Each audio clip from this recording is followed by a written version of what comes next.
California's forest fires are becoming larger and more destructive. Some have been caused by utilities. The question is who should pay when a wildfire is caused by the action or inaction of a California utility. We'll ask an expert in environmental policy, Dr. Ross Brown with the California Legislative Analyst Office. BNSF Railway, moving our economy for 160 years. BNSF, the engine that connects us. Additional funding for the Maddy Report made possible by a grant from The Wonderful Company, harvesting health and happiness around the world.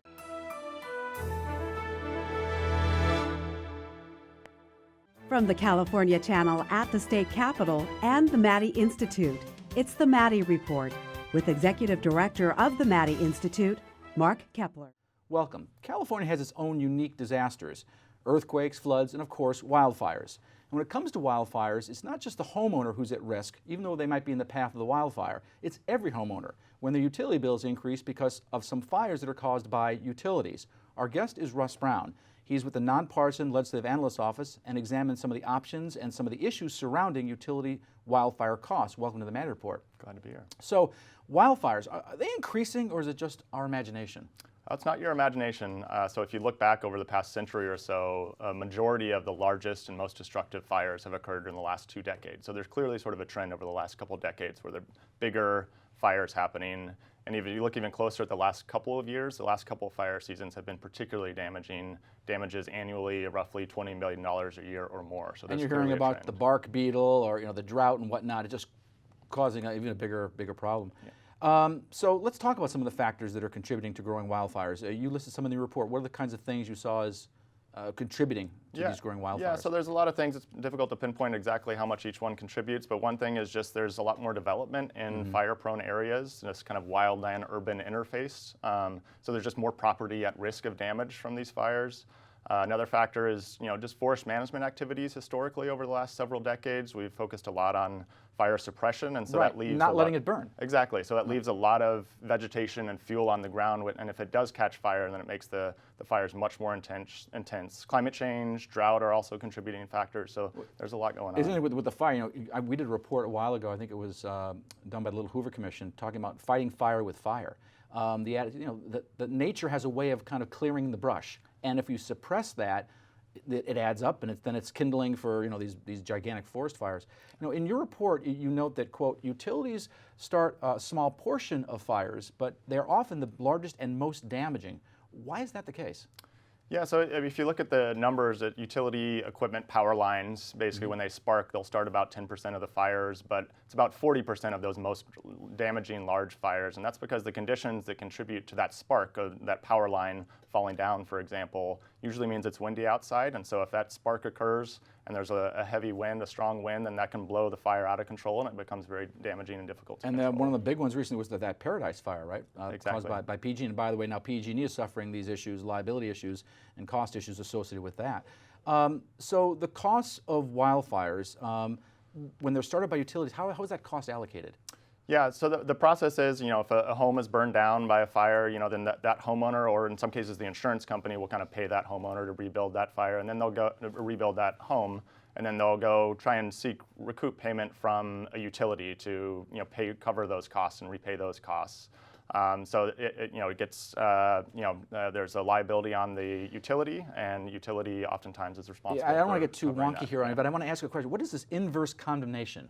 Yeah, so that's kind of a legal principle in California here, which really establishes what's known as another wonky term, kind of strict liability for utilities, which means basically it doesn't matter whether the utility was found to be negligent or whether or not they acted reasonably. Simply if their equipment caused the fire, then they're liable for the damages associated with that. And that's different from other private parties out there. Usually it's judged on kind of whether or not they were negligent. Well, let's talk about that. So there's different standards. There's the negligence standard and there's a strict liability standard. So what you're saying is with strict liability, it doesn't matter whether they were acting properly or not. They're going to be liable. That's right. Yeah, and that's kind of somewhat uniquely applied to utilities in California. It doesn't seem like that would be a normal way to do it. Normally, you assess liability based on someone's negligence. wrongdoing, correct? Yeah, that's the standard for any other fire that's started by a private person, or if it's another company or something like that, then it's that negligence standard that's used. Is that something that's kind of unique to California, or is that a nationwide thing?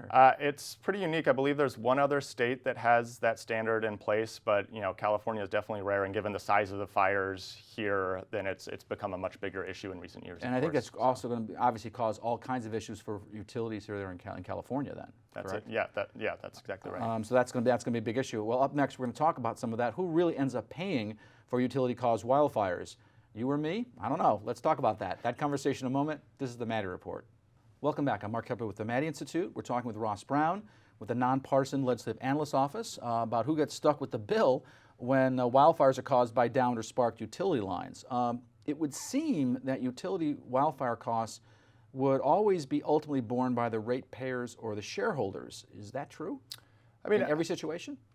Not always. I mean, there's some nuance around, insurance, companies might have to kind of, initially pay out those claims, and then they go to kind of recoup those costs from utilities, whether it be ratepayers or shareholders. There's often sort of a settlement that goes on. Utilities also have insurance for some of these damages as well. So, but I think it certainly is sort of a good way to think about it. If a utility starts a fire, it's oftentimes either the ratepayers, the customers of that utility, or the shareholders that will ultimately kind of be liable for the damages associated with that fire. And it's different depending on the type of utilities. Some utilities are public, like LA and Sacramento have public utilities, and there's no shareholders to kind of bear the burden of those costs. Whereas, so the taxpayer then bears those costs? Yeah, the customers for those utilities. And so, but there's big, large, what are known as investor-owned utilities. Like PG&E? Exactly, PG&E, Southern California Edison.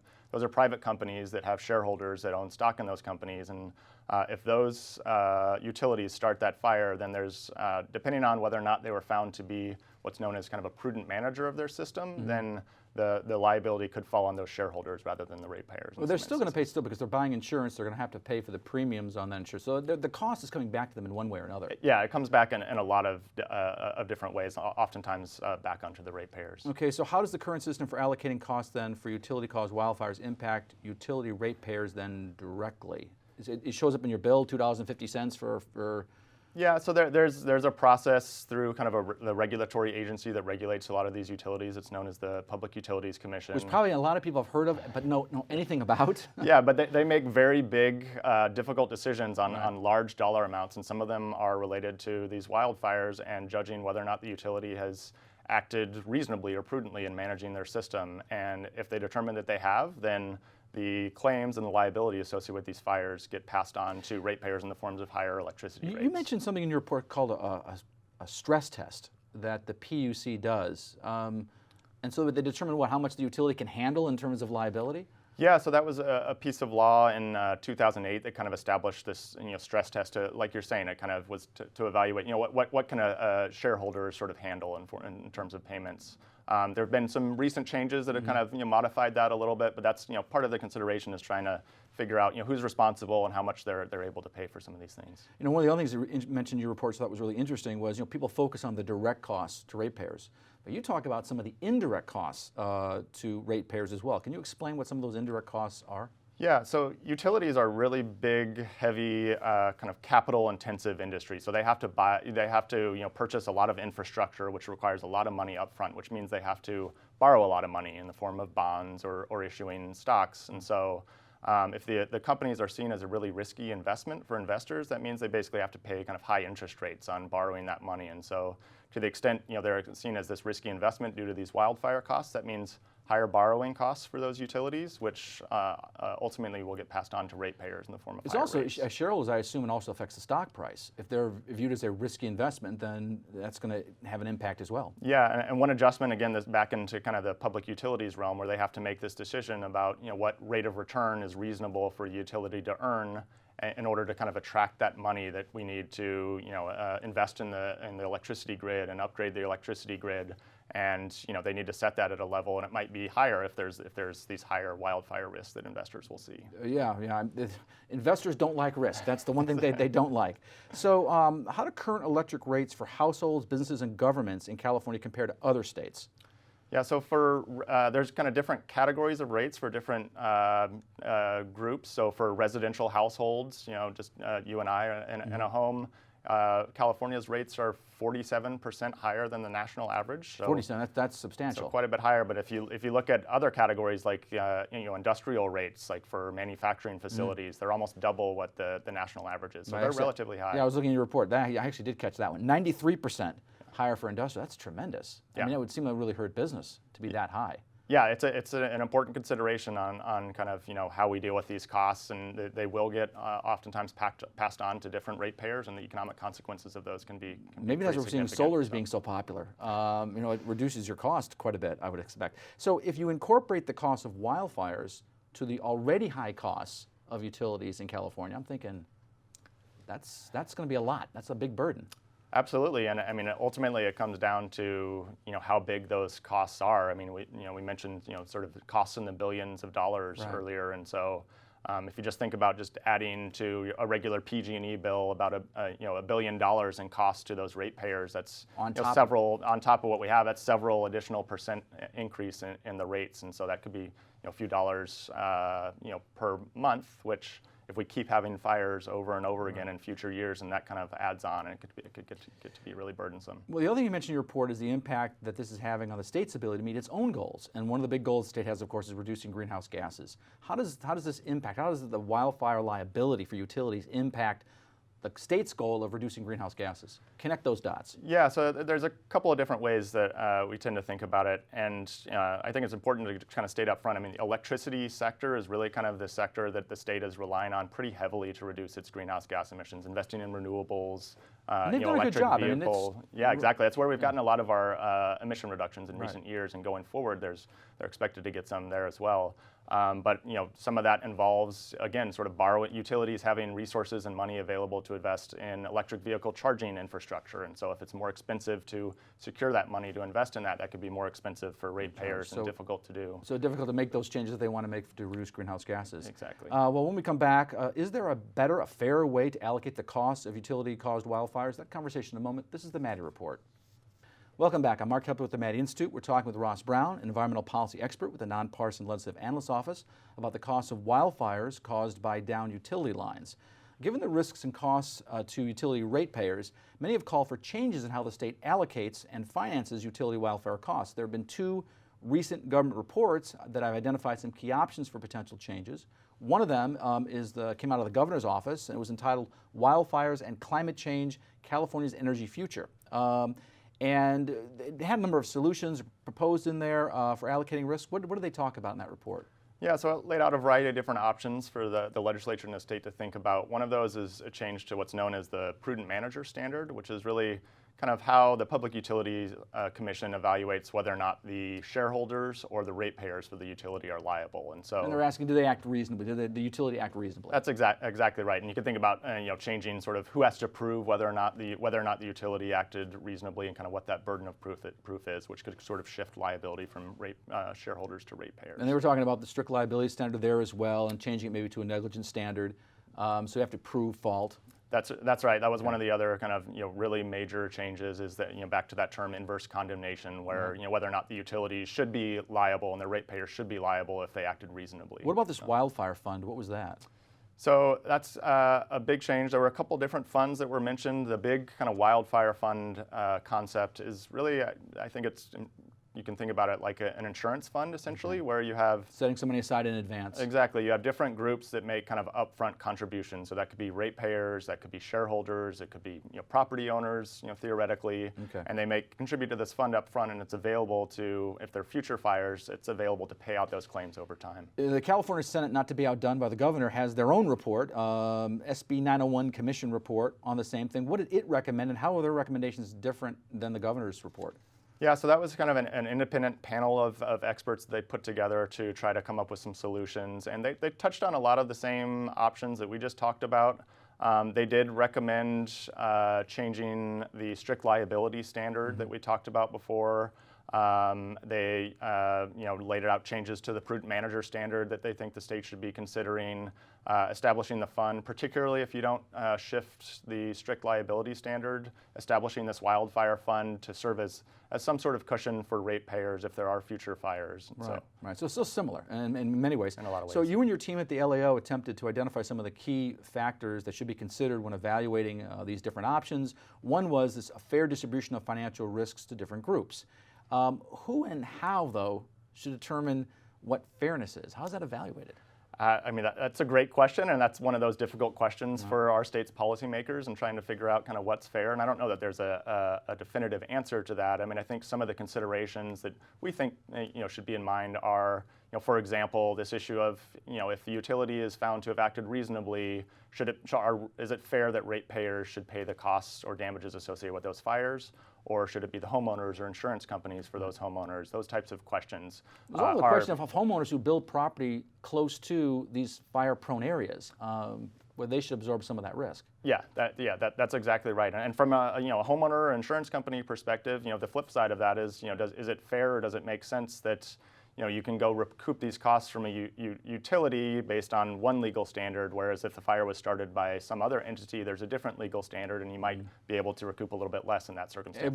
It's pretty complex. Everybody should be playing by the same rules. But so you suggest that there are some incentives that could be considered to get different groups to reduce their future risks. So I'm assuming one of those is you don't build in fire-prone areas? Yeah, that's exactly right. And stepping back just a little bit, really the big driver of these challenges are just the that we talked about at the very beginning, the increasing frequency and damages associated with these fires. And so, when thinking about these solutions, thinking about how can we encourage actions to reduce the risk associated with those fires. And some of that might be, protecting home, creating defensible space around homes, or just developing less in those fire-prone areas. And so, by shifting risk perhaps from utility ratepayers to some of those property owners, that might encourage some of those more those risk reduction activities.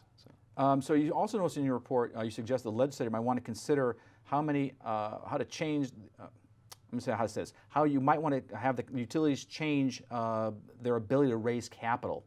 What did you mean by that?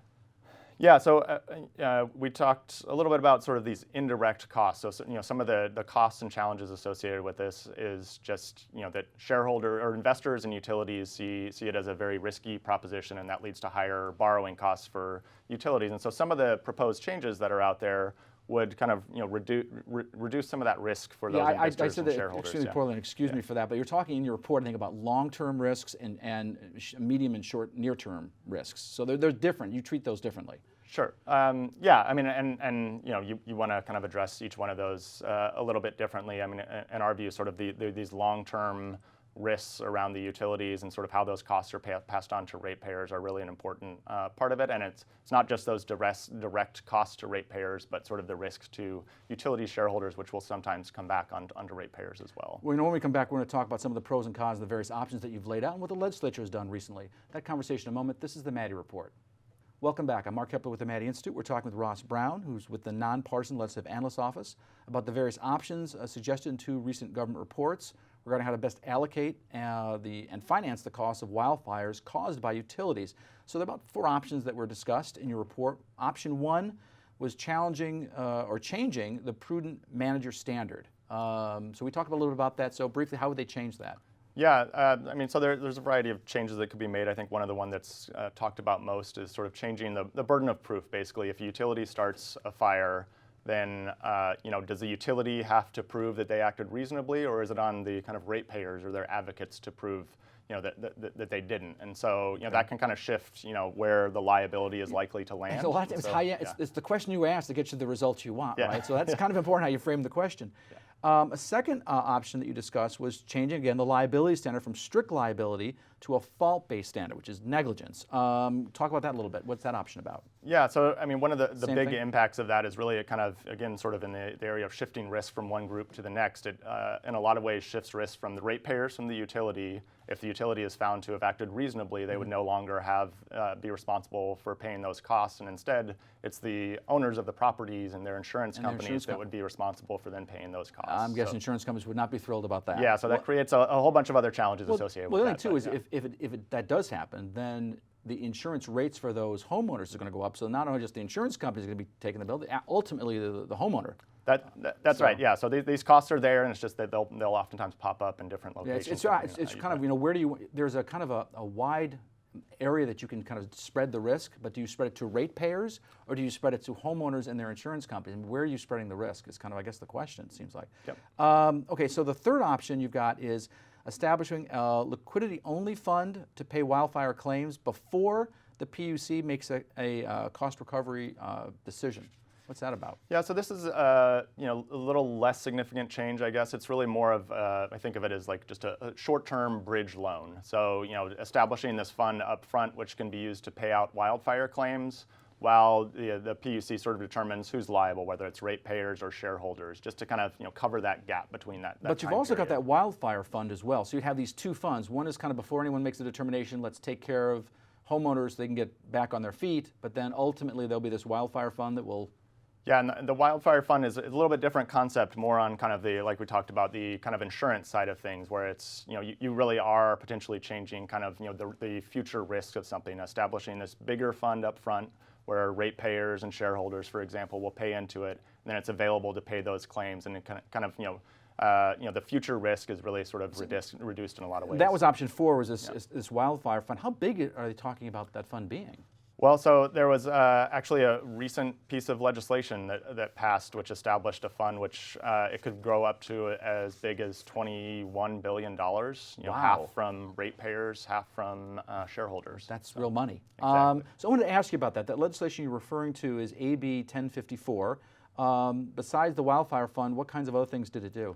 Yeah, so it kind of includes a combination of some of the things that we've talked about here already. So you mentioned the wildfire fund, and it actually set up a decision for the big utilities of whether or not they wanted to kind of liquidity fund or this bigger wildfire insurance fund, and which one was in place depending on whether or not their shareholders contributed to the fund. And so they've actually decided they do want to make that upfront contribution and have this bigger wildfire fund available. And in exchange, there's a change to the prudent manager standard where it's now the utilities no longer have to prove that they acted reasonably. The burden of proof kind of shifts. So they get kind of some added certainty going forward in exchange for an initial upfront contribution. And I was reading about this piece of legislation. They're talking about ratepayers are going to have to pay another $2.50 on their bill to kind of fund this. Of course, shareholders are going to have to pay as well. So there's cost automatically right up front on your bill. The other thing I wanted to talk to you about I thought interesting was it ties executive compensation in some of these utilities to meeting safety metrics. So they're kind of like telling these executives, you ain't getting an increase unless you take care of this problem. Yeah, there's a variety of provisions in there that are really trying to get at that underlying issue of, how do we prevent these types of fires and reduce just the overall magnitude of the costs, setting aside, how those costs are allocated, and a lot of that focuses on trying to encourage greater safety practices in utilities. Are we going to see more of legislation along these lines? Is this it? Is 1054 it, or are we going to see more legislation, do you think? I mean, I think that remains to be seen. I mean, there's, part of it depends on how many more big fires we'll have, and whether the size of this fund is adequate to kind of cover the cost of those fires. I think there are still remaining issues around insurance in these high fire-prone areas. So there will be remaining issues. It's interesting. It used to be a fire season, but now it's like there is no fire season. It's fires all the time, it seems like. Anyway, well, thank you very much for that conversation. Ross Brown with the LAO. If you want to stay current on state and local politics, you can follow us at the Maddy Institute at maddyinstitute.org. This is Mark Keppler for the Maddy Institute. Thanks for joining us. The views expressed in the Maddy Report are those of the individuals participating in the program and do not necessarily reflect those of the California Channel or the Maddy Institute. If you'd like to share your thoughts about the points and opinions expressed on the Maddy Report, visit our website at maddyinstitute.org.